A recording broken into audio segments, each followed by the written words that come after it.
Tu veux que je te dise quelque chose? Quelque chose qui va peut-être faire mal, mais qui est vrai. Tu connais déjà la réponse. Depuis le début. Tu attends juste que quelqu'un arrive et te donne sa permission. Tu cherches un nom, un diagnostic, une étiquette à coller sur ce que tu vis. Mais soyons honnêtes, ce que tu cherches, ce n'est pas une solution. C'est un billet d'entrée. Une autorisation que tu te donnes, pour souffrir encore un peu.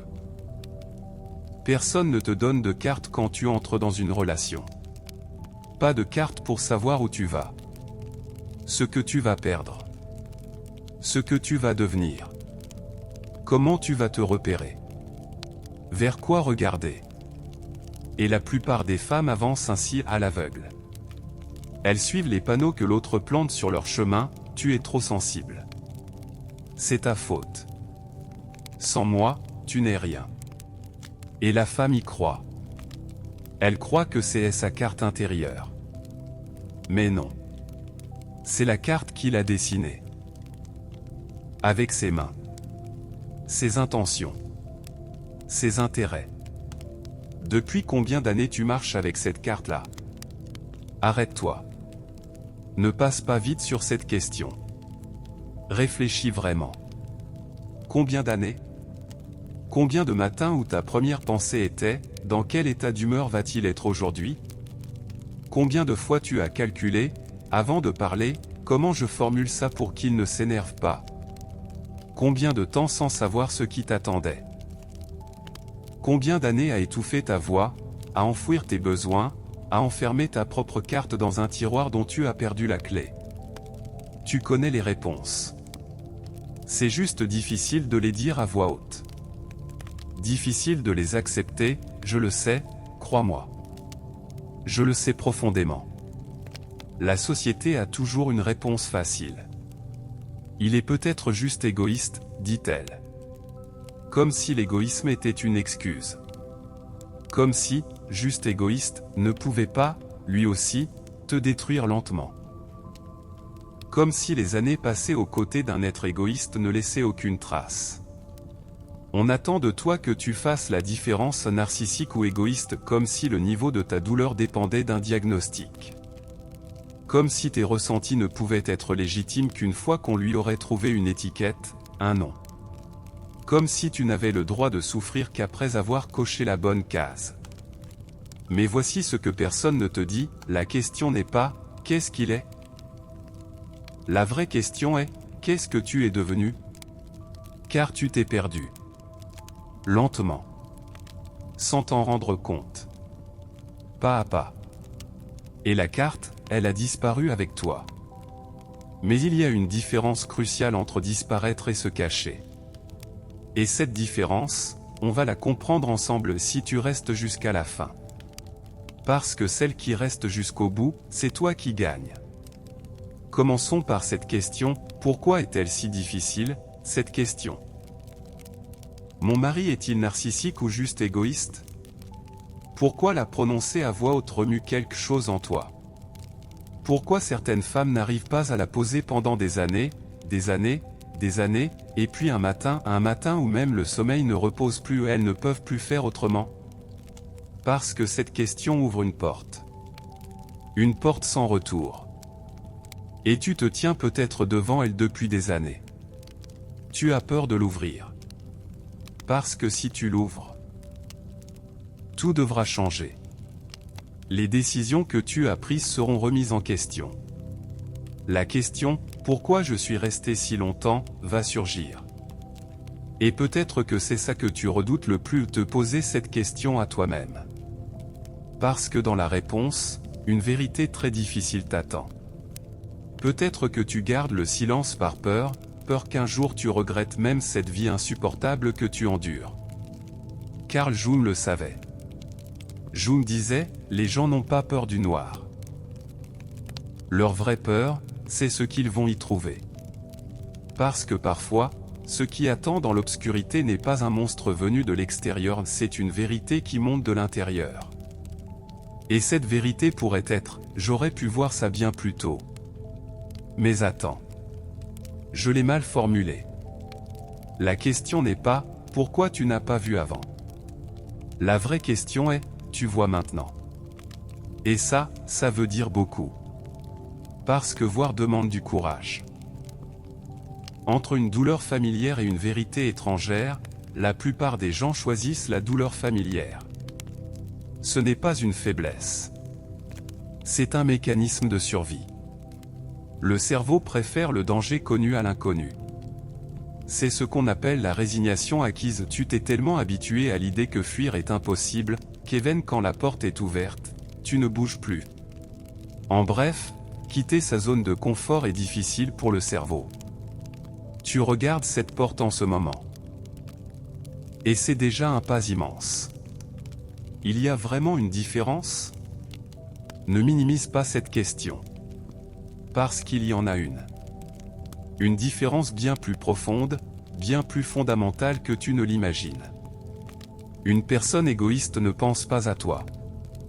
Mais quelque part, elle en est consciente. Un jour, elle s'arrête. Elle dit « Excuse-moi, je n'ai pensé qu'à moi ». Elle ressent une vraie honte. Et cette honte peut la faire changer. L'égoïsme est un défaut de caractère. Mais un défaut ouvert au changement. La personne égoïste se dispute avec toi, débat, gagne parfois, perd parfois. Mais dans cette dispute, il y a deux personnes. Deux êtres réels, faillibles, qui ressentent. C'est le meilleur des mauvais cas. Mais le narcissisme, c'est tout autre chose. Le narcissique ne te voit pas. Non pas parce qu'il ne le veut pas, parce qu'il ne le peut pas. C'est une distinction cruciale. Sa capacité d'empathie fonctionne différemment au niveau neurologique. Les recherches le montrent, dans le cerveau des narcissiques, notamment dans les zones liées à l'empathie, l'insula antérieure et le gyrus frontal inférieur, la densité de matière grise est faible. Ce n'est pas un choix. C'est une structure. La réalité physique du cerveau. C'est scientifiquement prouvé. Alors quand il te regarde, il ne te voit pas. Il se voit en toi. Il voit un outil. Il voit un miroir pour refléter sa propre grandeur. Et c'est pourquoi quand il dit « Excuse-moi », tu ressens un vide, n'est-ce pas? Les mots sont corrects mais quelque chose manque. Quelque chose de superficiel. Comme si un robot avait assemblé les bonnes phrases mais qu'il n'y avait rien derrière. Parce qu'il n'y a probablement rien. Le narcissique ne s'excuse pas. Il fait semblant de s'excuser. Même dans ses excuses, il y a un intérêt. Et cette différence infime, presque invisible, te maintient en boucle pendant des années. Peut-être que cette fois il regrette vraiment, penses-tu. Et tu ajoutes un repère sur ta carte. Un repère faux. Un repère qui te mène dans la mauvaise direction, qui t'enfonce encore plus. Et tu te perds un pas de plus. Un pas de plus loin de ta propre carte. Arrête-toi maintenant. Je vais te poser quelque chose de très concret. Pense à votre dernière dispute. La dispute est terminée. Et après? N'est-ce pas ce qui s'est passé? Toi, tu as passé des heures à analyser ce que tu avais mal fait. À examiner ton comportement, à le questionner, à le décortiquer. Et lui? Il est allé dormir? Ou il a fait comme si de rien n'était et est passé à autre chose? Cette absence de symétrie, ce règlement de comptes unilatéral, te dit quelque chose. Une personne égoïste peut ressentir un malaise après une dispute. Mais le narcissique, même après, est certain que tout est ta faute. Et cette certitude est tellement naturelle, tellement inébranlable, qu'avec le temps, toi aussi tu commences à y croire. Parfois tu le vois dans des états où il n'y a aucune logique possible et pourtant il trouve toujours quelque chose pour se justifier. Tu restes bouche bée. Tu te dis, c'est pas possible à ce point. Jung parlait d'un concept. La persona. Le masque que nous montrons à la société. Nous en avons tous un. Nous portons des visages différents selon les contextes. Au travail, à la maison, entre amis. C'est normal. C'est une partie de ce qu'on appelle être humain. Le masque n'est pas une tromperie. C'est un outil social. Mais dans une relation narcissique, quelque chose se produit. Quelque chose de très subtil, de très insidieux. Tu perds ton propre masque. Et tu portes celui qu'il veut. Son masque devient ton masque. La bonne épouse. La femme compréhensive. La mère patiente. Celle qui ne se plaint jamais. Celle qui est toujours forte. Celle qui n'est un fardeau pour personne. Ces masques ne t'appartenaient pas au départ. Mais tu les as portés si longtemps, que tu ne sais plus lequel est ton vrai visage. Et cette ignorance, cette confusion intérieure, cette question, qui suis-je vraiment? N'est-ce pas ça qui te ronge le plus la nuit? Pense à ce moment.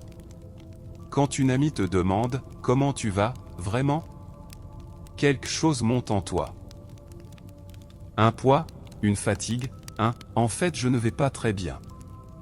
Mais ce qui sort de ta bouche, ça va, tout va bien. Tu te sens obligé de dire ça. Pourquoi? Et si tu disais la vérité et qu'il la prenait? Et si on te jugeait? Et si on disait que tu dramatises?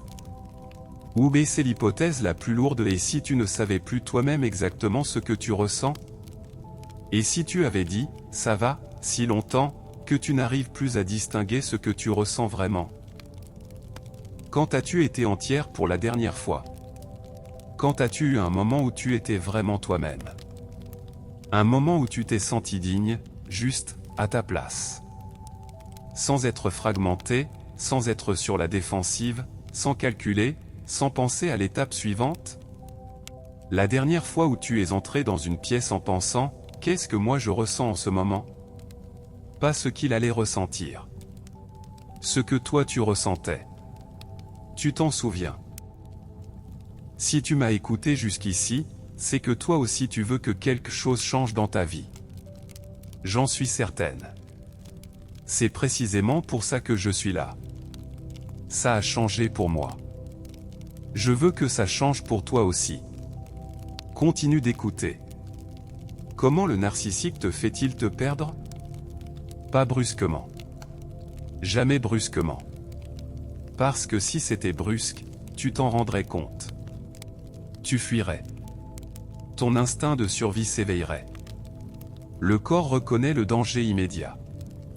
Mais le danger lent. Le danger lent, il est bien plus difficile à identifier. Il travaille lentement. Avec patience. Avec une précision presque soignée. D'abord, de petites corrections. Tu n'aurais pas dû faire ça comme ça. Le ton n'est pas critique, il est pédagogue. Comme s'il t'apprenait quelque chose. Comme s'il essayait de te faire progresser. Cette robe ne te va pas vraiment, et même en disant ça, il peut sembler bienveillant. Inquiet. Comme quelqu'un qui te protège. Cet ami n'est pas une bonne influence pour toi, et tu te dis, peut-être qu'il a raison. Parce que c'est quelqu'un qui t'aime qui dit ça. Du moins, c'est ce qu'il semble. Et tu fais une petite correction sur ta carte. Un léger effacement. Ça ne compte pas, la carte est toujours là. Mais ensuite, les grands effacements commencent. Ta famille. Ta mère t'étouffe, tu ne t'en rends pas compte? Tes amis. Quand tu passes du temps avec cet ami, tu reviens différente. Cette relation ne te fait pas de bien. Tes loisirs. Quand tu vas à ce cours, il ne me reste plus de temps. Tes centres d'intérêt. Ce sont des choses puériles. Et un jour tu réalises qu'il n'y a plus que lui sur ta carte. Il a façonné ta vie à son image. Plus aucune autre route. Plus aucune autre destination. Plus aucun autre nom. Que lui. Comment dire?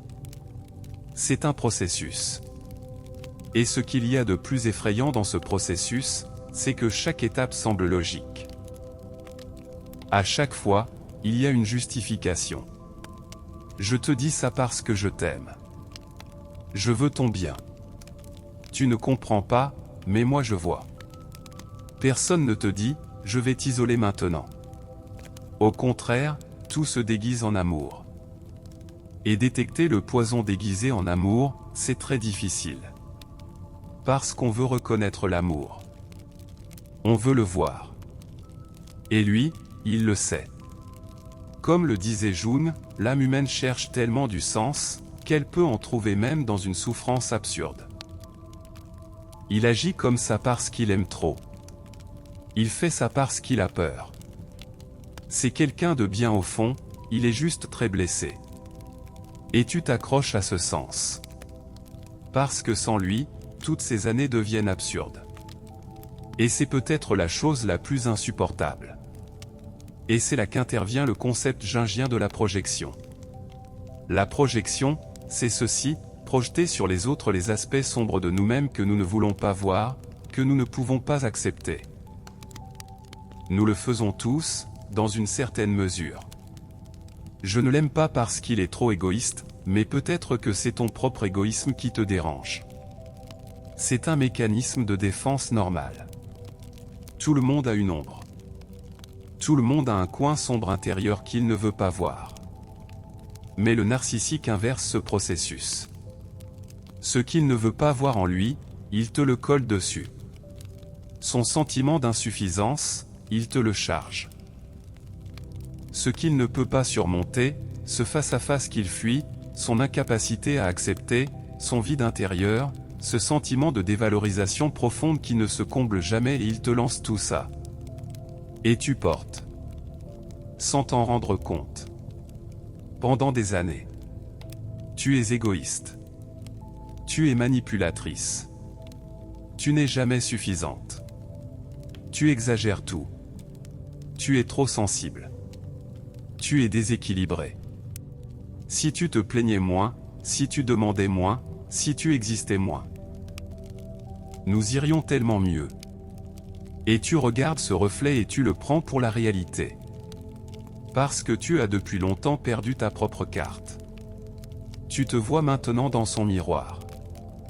Et ce que tu vois dans ce miroir, commence à te définir.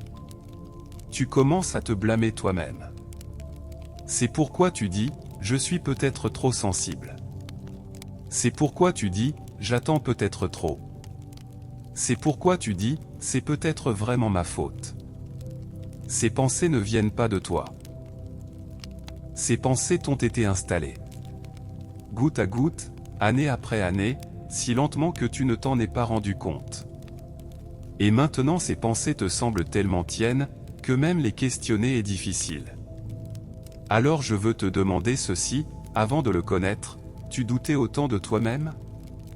Avant de le connaître, tu te disais autant, c'est peut-être ma faute ? Avant de le connaître, tu étais aussi fatigué. Tu ressentais constamment ce besoin de dormir ?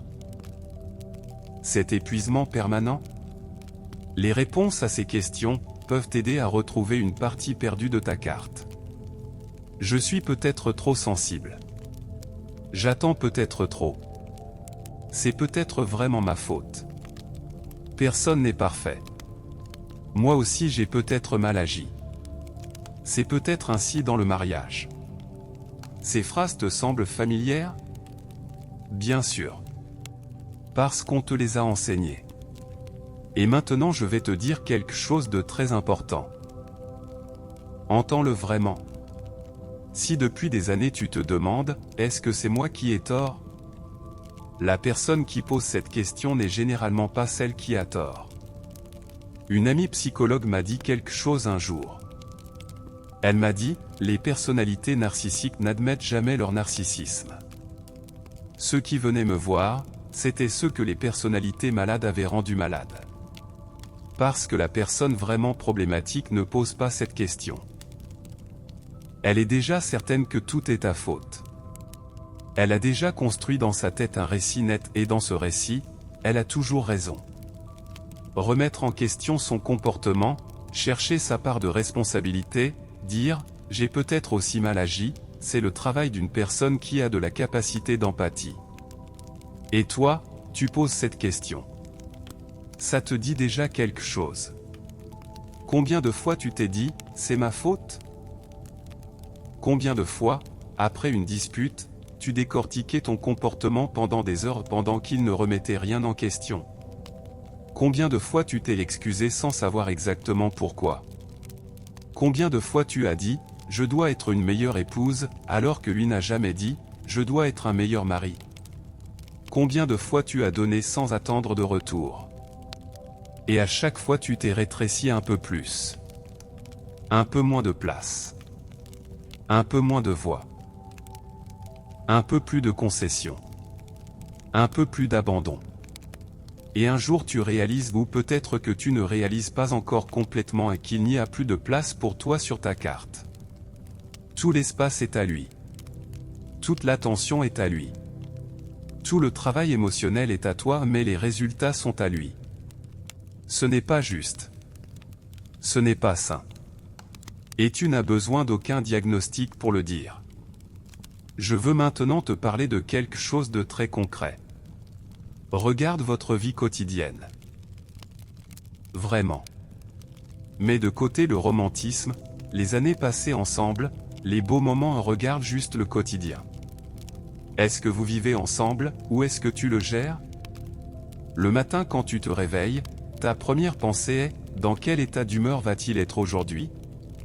Avant de lui dire quelque chose, tu essaies tes mots dans ta tête, je le formule comment pour qu'il ne réagisse pas.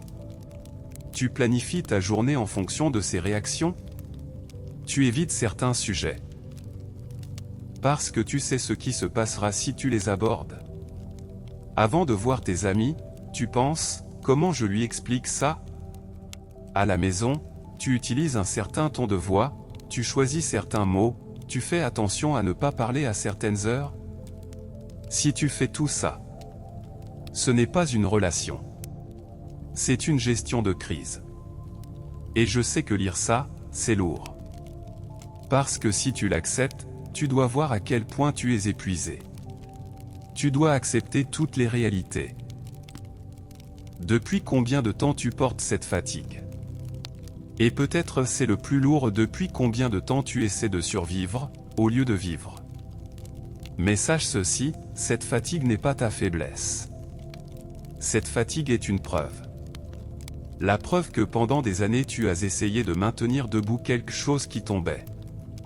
Et le signe que le moment est peut-être venu de lâcher ou au moins de t'arrêter et de regarder. Il y a encore une chose dont je dois te parler. Et c'est peut-être la plus importante de tout ce que j'ai dit jusqu'ici. Coller l'étiquette « narcissique » sur ton mari ne te sauvera pas. C'est difficile à entendre. Mais c'est vrai. Le comprendre, le classifier, le définir, ça ne te libère pas. Parce que cette approche te maintient encore lié à lui. Elle garde encore ton attention sur lui. Et le vrai travail est en toi. La vraie question est, qui es-tu ? Qui es-tu sans lui ? Qui étais-tu avant qu'il te définisse ? Avant qu'il te dise, tu es comme ci, comme ça, que ressentais-tu sur toi-même ? Quelle chose t'enthousiasmait ? Avec quelle personne tu te sentais rempli ?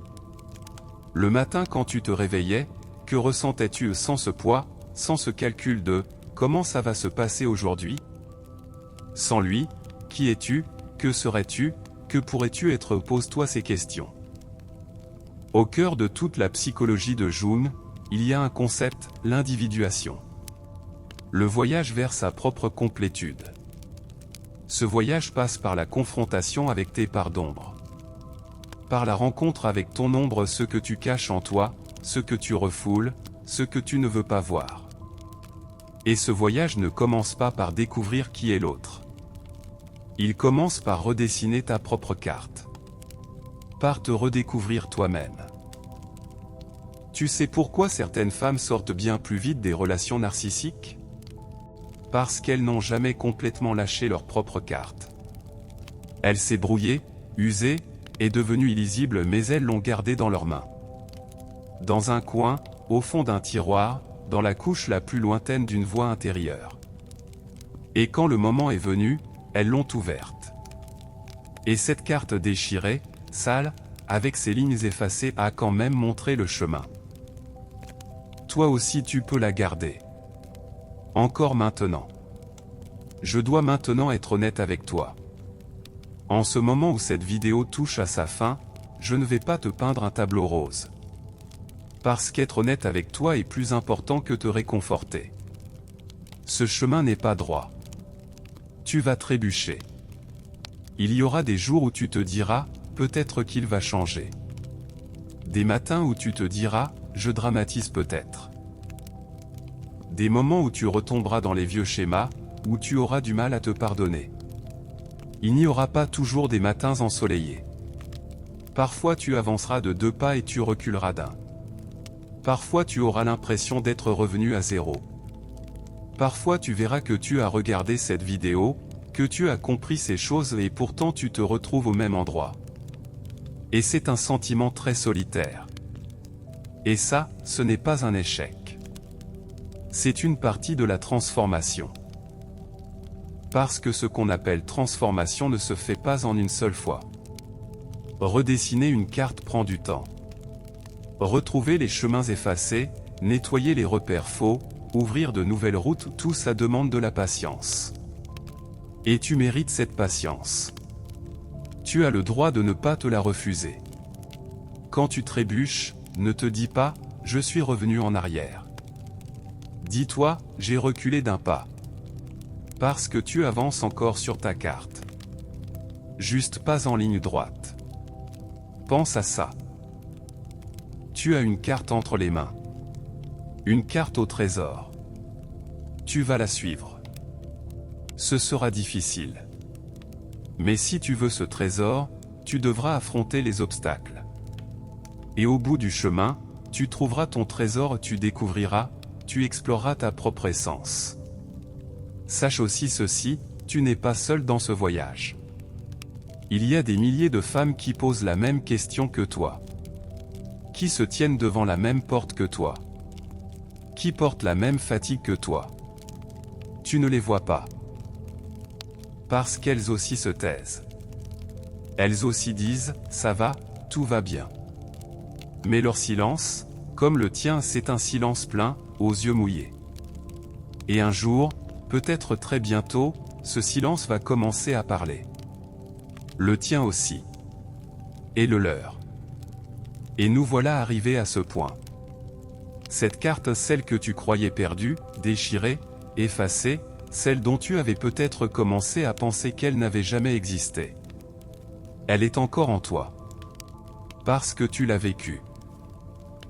Chaque douleur, chaque doute, chaque sentiment que quelque chose ne va pas, chaque larme enfouie dans ton oreiller la nuit, chaque question de « pourquoi comme ça ?» chaque nuit de « est-ce que je mérite mieux ?» Tout ça a été écrit sur ta carte. Avec une encre indélébile. Parce que ces moments étaient réels. Toi tu étais réel. Tout ce que tu ressentais était réel. Lui n'a pas pu voir, pas pu comprendre, pas voulu s'en soucier.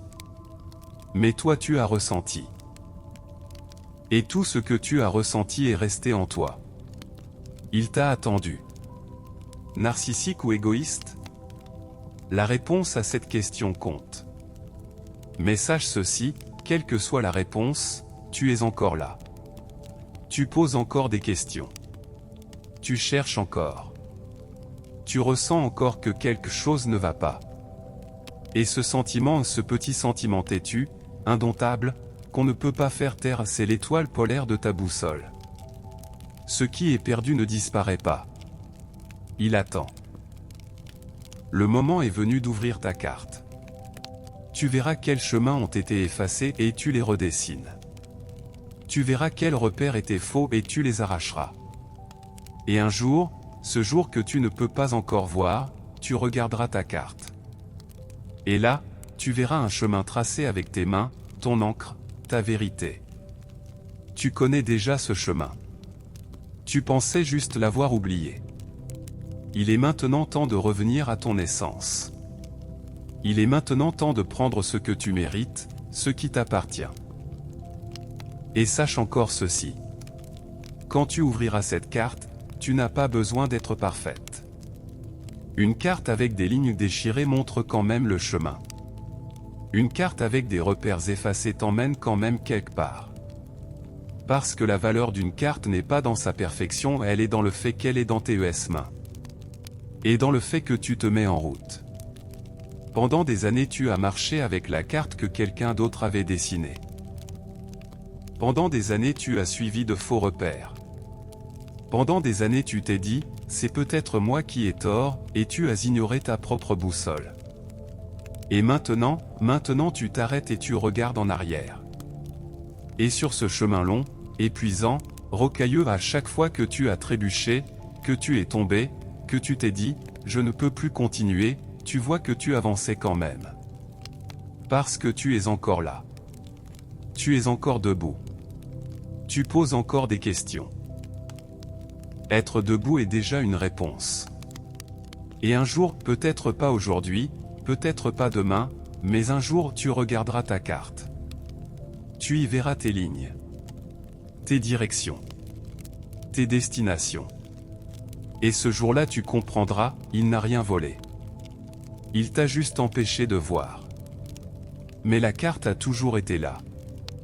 Elle a toujours été en toi. Pour finir, je veux graver ceci dans ton esprit.